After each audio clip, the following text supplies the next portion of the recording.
Jesus Ferreira's 4 goals. It ties a national team record for most goals in a game.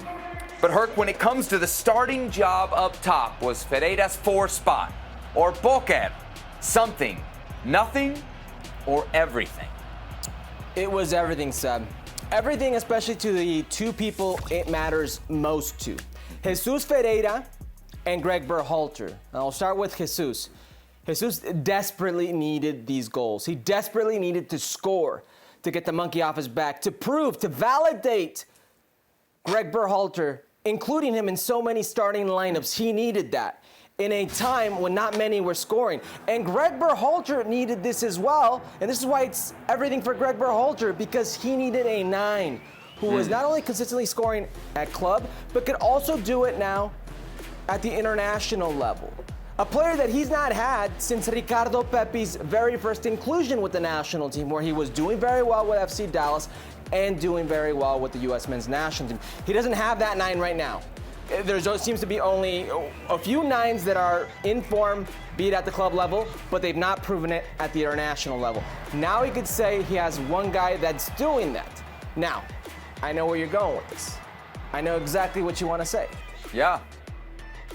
4 goals versus Grenada, right?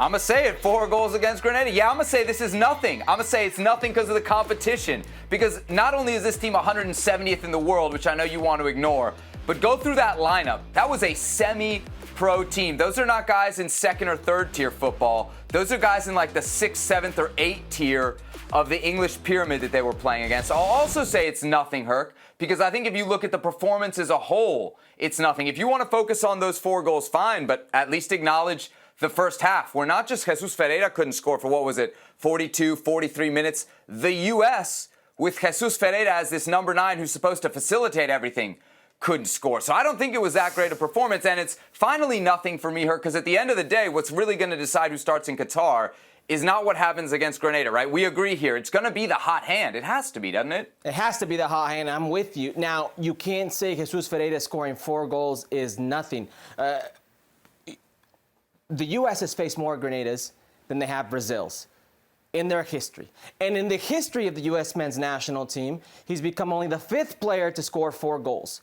Okay? Landon Donovan was one of those other players. It wasn't Eric Winalda, it wasn't Josie Altidore, it wasn't Clint Dempsey, it was Jesus Ferreira. So for everybody who wants to downplay the 4 goals, and albeit the system, you could say whatever you want, you could say he might not be the starting 9, whatever you want.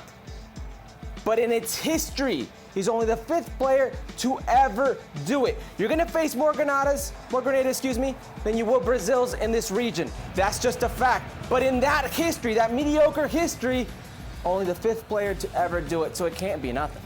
Well, look, you know who you're not going to face at the World Cup is Grenada, okay? So I don't think you can look for this level of competition and compare it. Do you think that Greg Berhalter already has, if goals are even, Ferreira penciled in as the starter day 1 of the World Cup? No, not as a starter. I do think he's got him on that flight.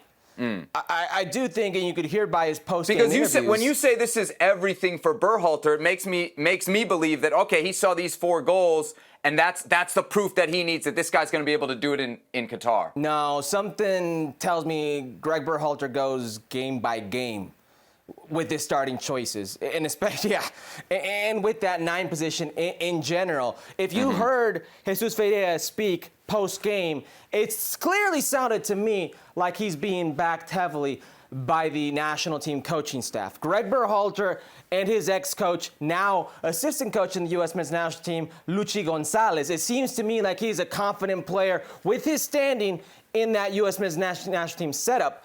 I think Greg Berhalter's taking him on that flight. I don't think Greg Berhalter knows who his 9 is. I don't think there's a 9 right now who is clear-cut or a clear-cut front runner. Yeah, I'm looking at the list. Ferreira, Pepe, Pifok, Haji, Sargent. Ferreira's probably the closest DK. to a guarantee, right? DK as well, sure. Yeah, we got to see him get healthy. But Ferreira's probably the closest to a guarantee. And look, 6 or 9 months ago, we would not have been saying that about Jesus Ferreira. Obviously, there's not that much time to a World Cup. There's not that many games.